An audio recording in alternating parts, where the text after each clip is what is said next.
Kumusta mga ka-amazing?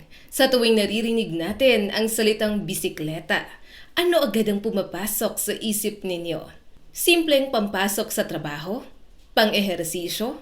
O kaya naman ay murang alternatibo sa sasakyan? Pero paano kung sabihin ko na may mga bisikleta sa mundo na mas mahal pa kaysa sa mansyon, luxury car o kahit ilang negosyo? Oo, tama ang narinig ninyo. Sa video na ito, bibilangin natin ang 10 pinakamahal na bike sa buong mundo. Mga bisikletang hindi lang ginawa para sa pagpedal, kundi para sa karangyaan, sining, teknolohiya at matinding kayamanan. May bike na literal na balot sa purong ginto. May nilagyan ng totoong brilyante. At meron pang bisikletang halos parang obra maestra sa museum na may presyong nakakapanghina ng tuhod. Pero ang pinakamalupit, may bisikletang aabot sa milyon-milyong piso. Isipin mo yon, isang bisikleta na pwede nang ipalit sa napakalaking bahay. Kaya kung handa ka ng mamangha at mapatanong kung sino ba ang kayang bumili ng mga ito, Kaw-amazing! Tara, simulan na natin. Number 9, BMC Lamborghini Impact. Halagang 1.8 million pesos. Mga ka-amazing, kung akala mo ang Lamborghini ay hanggang supercar lang, abay magugulat ka. Kilala ang Lamborghini sa paggawa ng mga sasakyang napakabilis, napakamahal at simbolo ng matinding karangyaan. Pero paano kung pagsamahin ang mundo ng high-performance sports cars at bisikleta? Diyan isinilang ang BMC Lamborghini Impact, isang pambihirang bike na literal na may dugong Lamborghini sa disenyo. Sa halagang humigit kumulang 1.8 million pesos. Hindi ito simpleng bisikleta na gagamitin lang pang-ikot sa village o pangpunta sa palengke. Isa itong collector's item na halos parang obra maestra na pwedeng ilagay sa showroom. Ang BMC ay isang kilalang Swiss bicycle manufacturer ay nakipagtulungan sa Lamborghini upang likhain ang isang bike na may kaparehong agresibo at futuristic na estilo ng kanilang mga luxury sports cars. Kapansin-pansin agad ang matalim nitong frame lines, aerodynamic na katawan at kulay na inspired mismo sa mga iconic Lamborghini supercars. Gumamit ito ng high-end carbon fiber materials para maging magaan ngunit napakatibay.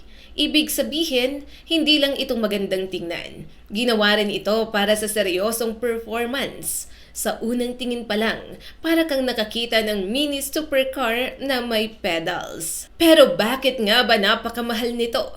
Una, napakalimitado ng production nito. Hindi ito mass-produced na bike na makikita sa ordinaryong tindahan. At unit ay halos parang custom-built luxury machine. Pangalawa, binabayaran mo rito ang prestige ng dalawang premium brands, ang BMC at Lamborghini. Para itong pagsusuot ng mamahaling relo, hindi lang oras ang binibili mo kundi pangalan, kalidad at exclusivity. At syempre, para sa mga collectors, ang mga ganitong collaboration ay lalong tumataas ang value habang tumatagal. Isipin mo na lang, sa presyong 1.8 million pesos, makakabili ka na ng disenteng sasakyan o maliit na property sa ilang lugar sa Pilipinas. Pero sa ultra-rich cycling enthusiasts, ibang usapan ito. Hindi ito tungkol sa practicality. Ito ay tungkol sa passion, luxury at status symbol. Kung may makikita kang nagbebisikleta gamit ito sa kalsada, malamang, hindi simpleng rider ang kaharap mo. Baka isa yung milyonaryo na mahilig sa bilis at estilo. Number 8, Rocket Electrical Assist Bicycle. Nagkakahalaga ng 2.5 million pesos. Kung iniisip mong ang bisikleta ay simpleng pinapadyak lang gamit ang lakas ng paa, maghanda ka ng magulat. Dahil hindi lang ito ordinaryong bike. Ito ay halos kalahating motorsiklo at kalahating bisikleta. Ang Rocket Electric Assist Bicycle na nagkakahalaga ng humigit kumulang 2.5 million pesos ay isa sa pinaka-advance at kakaibang bisikleta sa buong mundo. Sa unang tingin, aakalain mong futuristic motorcycle ito mula sa sci-fi movie. Pero ang nakakagulat, kailangan mo pa rin itong padyakan. Ang kakaiba sa e-rocket ay ang hybrid nitong teknolohiya. Hindi ito simpleng electric bike lamang. Kapag pumapadyak ka, ang iyong galaw ay kino-convert ng system para tulungan ng electric motor ang takbo nito. Sa madaling salita, parang may superpower ang iyong mga paa. Kaya nitong umabot sa bilis na halos 80 kilometers kada oras. Isang bilis na mas mabilis pa kaysa sa maraming sasakyan sa city traffic. Kaya nitong pagsamahin ng exercise, technology at luxury sa isang napakamahal na package. Isa pang dahilan sa taas ng presyo nito ay ang cutting-edge engineering. Hindi basta-basta ginagawa ang ganitong klase ng machine. Premium ang materials, high-tech ang electronics at kakaunti lang ang production. Hindi ito pang karaniwang e-bike na mabibili sa online shopping app. Ito ay para sa mga tao na gusto ng kakaiba. Mga taong gustong pagsamahin ng thrill ng motorsiklo at ang feel ng pagbibisikleta nang hindi pinapawisan ng todo. Sa halagang 2.5 million pesos, maaari ka nang bumili ng bagong SUV o maliit na negosyo. Pero para sa ilang tech lovers at luxury enthusiasts, sulit ito dahil kakaibang experience. Isipin mong nasa kalsada ka, pinapadyak ang bike mo, pero halos lumilipad na sa bilis. Hindi na ito simpleng transportasyon, isa na itong statement ng futuristic lifestyle. Number 7. Chrome Hearts by Cervelo Mountain Bike, nagkakahalaga ng 3.3 million pesos. Mga kawaw-amazing! Kung gusto mo ng bisikletang parang galing sa isang rockstar vampire movie, eto na yon, ang Chrome Hearts by Cervelo Mountain Bike na may presyong humigit kumulang 3.3 million pesos, kombinasyon ng performance at gothic luxury. Hindi ito yung tipong clean at minimalist na bike. Ito ay matapang, kakaiba at sumisigaw ng high-end rebellion. Ang Cervelo ay kilala sa paggawa ng world-class performance bikes, habang ang Chrome Hearts naman ay luxury fashion brand na kilala sa edgy at gothic aesthetic. Nang magsanib ang dalawang ito, ang resulta ay isang bike na puno ng signature crosses, luxury leather accent at detalyeng pang high fashion. Para kang may sasakyang gawa para sa isang billionaire rocker. Hindi lang forma ang meron dito, performance machine pa rin ito, kayang sumabak sa serious riding conditions. Ngunit malinaw na malaking bahagi ng presyo nito ay branding at exclusivity. Ang pangalan ng Chrome Hearts pa lang ay sapat ng magpataas ng presyo. Dagdagan pa ng handcrafted luxury details at limited production, kaya lalong sumisipa ang halaga nito. Sa presyong 3.3 million pesos, pwede ka nang bumili ng premium car o condo down payment. Pero sa mayayaman na gusto ng kakaibang statement piece, ito ang ultimate flex. Hindi lang ito bike, isa itong wearable luxury na may gulong. Number 6. Trek Madone 7 Diamond, nagkakahalaga ng 4.2 million pesos. Mga kawaw-amazing! Kung akala ninyo hanggang ginto lang ang kayang ikabit sa bisikleta, abay mas matindi pa ang ating susunod na entry, ang Trek Madone 7 Diamond na nagkakahalaga ng humigit kumulang 4.2 million pesos. Literal na may kasamang tunay na brilyante. Oo, tama ang dinig mo. Hindi ito simpleng high-performance road bike lamang, kundi isang marangyang tribute bike na ginawa para sa kasaysayan ng professional cycling. Sa unang tingin, mukha itong sleek at eleganteng racing bike. Pero ang sikreto nito ay nasa mamahaling detalye na hindi basta makikita sa ordinaryong bisikleta. Ang espesyal na bike na ito ay ginawa ng Trek bilang pagpupugay sa unang panalo ni Lance Armstrong sa Tour de France. Ngunit sa halip na simpleng commemorative design lamang, nilagyan ito ng napakamahal na dekorasyon. Isang badge na gawa sa white gold at may nakapalamuting 7 tunay na brilyante. Isipin mo yon, habang ang ibang tao ay nagsusuot ng alahas sa leeg o sa daliri. Ang may-ari ng bike na ito ay may alahas mismo sa kanyang bisikleta. Hindi lang performance ang binabayaran dito, kundi prestige at historical significance. Bukod sa luho, Ang Trek Madone line ay kilala rin sa pagiging top tier pagdating sa speed, aerodynamics at engineering. Kaya kahit alisin pa ang mga mamahaling dekorasyon, mamahalin pa rin ito dahil sa kalidad nito bilang racing machine. Ngunit syempre, ang nagdala ng presyo nito sa milyones ay ang exclusivity at ang collectible status nito. Ito yung klase ng bike na hindi mo bastang makikita sa bike lane. Mas malamang makita ito sa isang private collection room na may glass display. Sa halagang 4.2 million pesos, pwede ka nang bumili ng luxury SUV, magtayo ng negosyo o makapagpatayo ng magandang bahay sa probinsya. Pero para sa ultra-wealthy collectors, ang ganitong bike ay parang trophy, isang simbolo ng yaman at passion sa cycling. Kung ikaw ang may ganito, baka matakot ka pang gamitin ito sa kalsada dahil baka masagasaan ang mismong brilyante. Number 5. Our Romania Crystal Edition Gold Bike. Nagkakahalaga ng 6.4 million pesos. Kung ang ating mga entry ay mamahalin, ang ating number 5 ay tunay ng nakakasilaw. Ang Our Romania Crystal Edition Gold Bike na nagkakahalaga ng humigit kumulang 6.4 million pesos ay isa sa pinaka-glamorous na bisikletang nalikha. Hindi ito ginawa para sa putikan, matarik na trail o karaniwang bike commute. Ito ay ginawa para sa mga taong gustong magpakitang gilas sa pinakasosyal na paraan. Sa unang tingin pa lang, para na itong isang luxury display piece kaysa aktual na sasakyan. Ang buong katawan ng bisikletang ito ay tubog sa 24K gold plating, kaya halos kumikislap ito sa bawat tama ng liwanag. Ngunit hindi pa dyan natatapos ang karangyaan.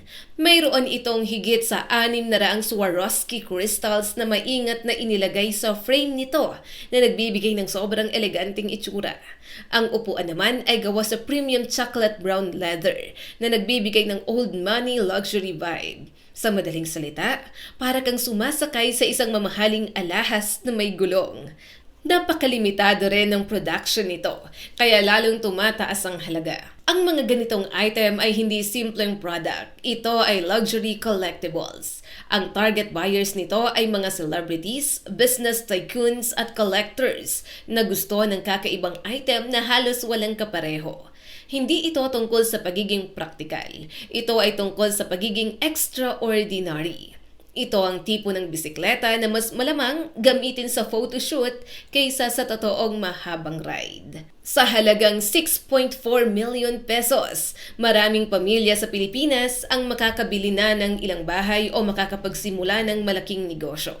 Pero sa mundo na puno ng luxury obsession, may mga taong handang gumastos ng ganyan para lang sa uniqueness. Sa bike na ito, hindi ka lang rider. Parang isa kang gumugulong na jewelry showroom. Number 4. Caos Trek Madone. Nagkakahalaga ng 8.9 million pesos. Mga kawaw-amazing! Ang ating number 4 ay patunay na kapag nagsama ang sining at sports, pwedeng sumabog ang presyo. Ang Caos Trek Madone na nagkakahalaga ng humigit kumulang 8.9 million pesos ay hindi simpleng bisikleta. Isa itong rolling art masterpiece. Kung kilala mo ang graffiti at modern pop art, malamang alam mo na ang pangalang Caos. Isang artist na kilala sa kanyang kakaibang cartoon-inspired creations. Ang bisikletang ito ay may signature artistic touches ni Caos. Kabilang ang kanyang kilalang chomper teeth design na makikita sa frame at wheels. Sa halip na simpleng slick racing look, ginawa itong mas bold, mas artistic, at mas eye-catching.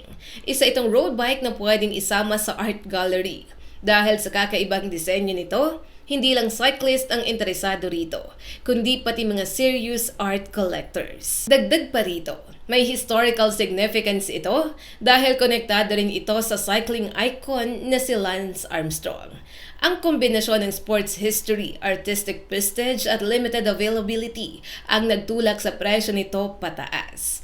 Para itong sign painting na pwedeng sakyan, hindi ka lang bumibili ng bike, bumibili ka ng bahagi ng contemporary art history. Sa halagang 8.9 million pesos, pwede ka nang bumili ng luxury property o ilang high-end vehicles. Ngunit para sa mayayamang collectors, ang ganitong piraso ay investment din. Dahil habang tumatagal, ang rare collaborations na tulad nito ay pwedeng mas tumaas pa ang value. Literal na ang bisikletang ito ay umiikot sa pagitan ng sports at art. Trek Yoshitomo Nara Speed Concept. Nagkakahalaga ng 11.2 million pesos.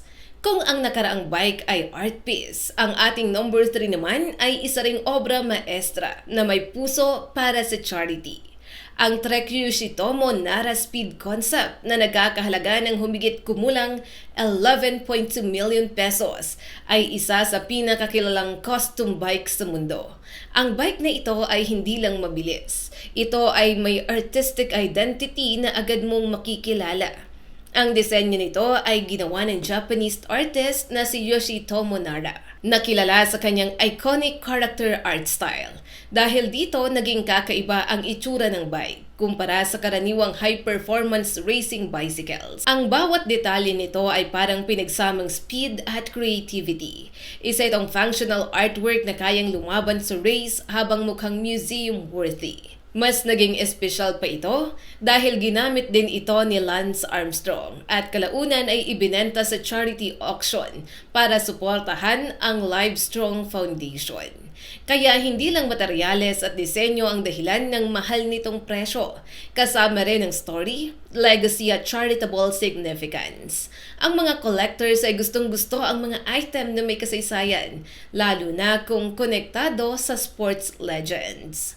Sa halagang 11.2 million pesos, maaring makabili ka na ng luxury house and lot sa isang prime areas. Ngunit para sa elite collectors, priceless ang kombinasyon ng history, art at prestige. Ito ang bike na hindi mo bastang sasakyan. Ipoposisyon mo ito bilang centerpiece ng iyong collection. Number 2, Trek Butterfly Madone. Nagkakahalaga ng 28 million pesos. Mga ka-amazing, papalapit na tayo sa pinakamahal. Ang ating number 2 ay isa sa pinaka-kontrobersyal at pinakakilalang luxury bike sa kasaysayan. Ang Trek Butterfly Madone na may presyong humigit kumulang 28 million pesos. Sa unang tingin, parang artistic at eleganteng bike ito.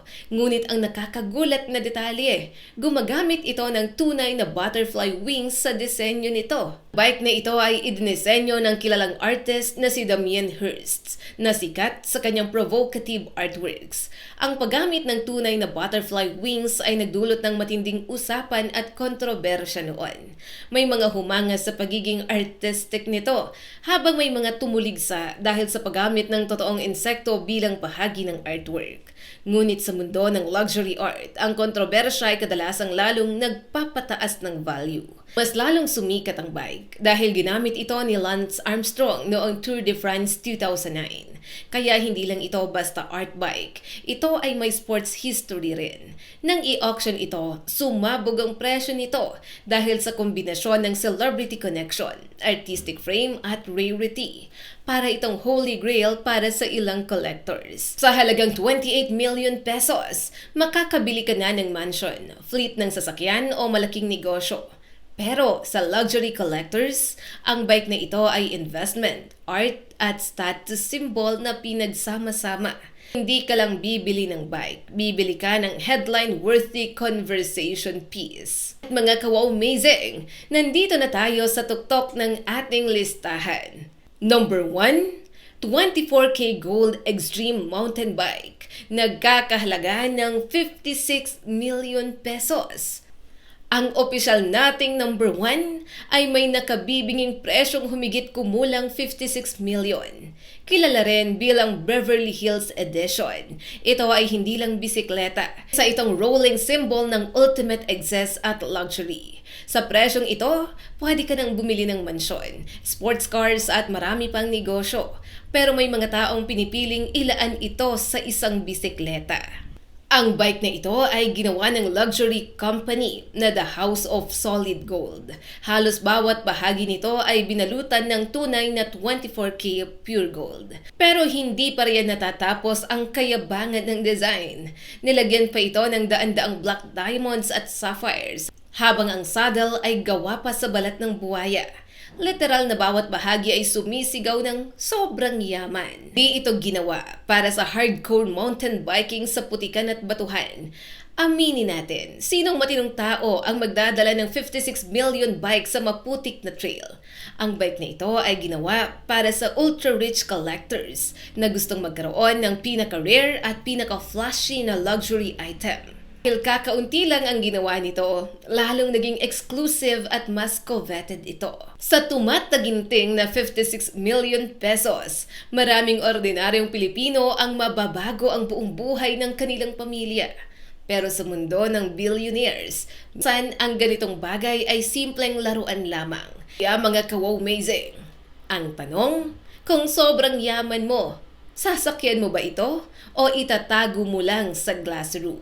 I-comment lang ang iyong sagot sa comment section sa ibaba. Mga ka-wow-mazing, sino ang mag-aakalang ang simpleng bisikleta? Isang sasakyang kadalasang ginagamit para sa ehersisyo, transportasyon o simpleng libangan ay maaari palang maging simbolo ng sukdulang karangyaan at kayamanan. Mula sa high-tech electric machines hanggang sa mga bisikletang may tunay na brilyante, kristal at purong ginto, malinaw na sa mundo ng mga ultra-rich, walang limitasyon ng luho.